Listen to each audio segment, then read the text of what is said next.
দেশের রাজনীতিতে নতুন মেরুকরণের আভাস একীভূত হবার পথে হাঁটছে দেশের অন্যতম দুটি তরুণ রাজনৈতিক শক্তি গণ অধিকার পরিষদ এবং জাতীয় নাগরিক পার্টি। এই সম্ভাব্য ঐক্য দেশের রাজনৈতিক অঙ্গনে বড় ধরনের প্রভাব ফেলবে বলে মনে করছেন বিশ্লেষকরা। তবে প্রশ্ন হচ্ছে, দল দুটি একীভূত হলে কে হবেন দলের প্রধান, নুরুল হক নূর নাকি নাহিদ ইসলাম?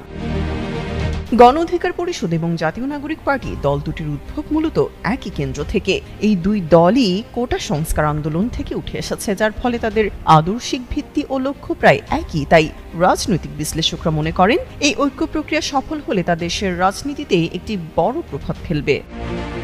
একীভূত হওয়ার আলোচনায় সবচেয়ে বড় প্রশ্ন হলো, নতুন দলের নেতৃত্বটা দেবেন কে? এই প্রশ্নের উত্তর নিয়ে চলছে নানা জল্পনা কল্পনা। এনসিপি চাইছে তাদের প্রধান নাহিদ ইসলামকে দলের শীর্ষ পদে রেখে গণ অধিকার পরিষদের সভাপতি নুরুল হক নূরকে একটি সম্মানজনক পদে রাখা হোক।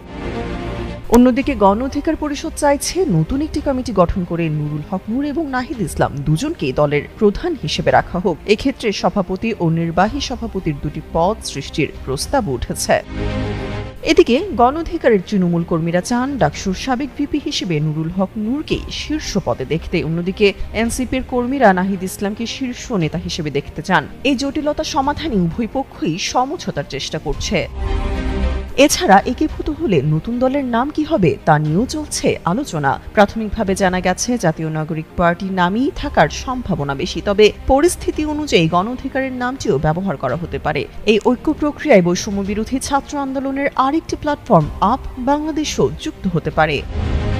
বিশ্লেষকদের মতে এই ঐক্য তারুণ্যের শক্তিকে সম্মিলিতভাবে দেশের সামনে তুলে ধরবে এবং মানুষের আস্থা অর্জন একটি শক্তিশালী প্ল্যাটফর্ম হিসেবে কাজ করবে। তবে নেতৃত্বের প্রশ্নে সমঝোতা এবং আন্তরিকতার উপরই নির্ভর করছে এর চূড়ান্ত রূপ। 22 সেপ্টেম্বর দৈনিক কালবেলার এক প্রতিবেদনে এই খবর প্রকাশিত হয়েছে। তামান্না তাবাসসুম, যুগান্তর নিউজ।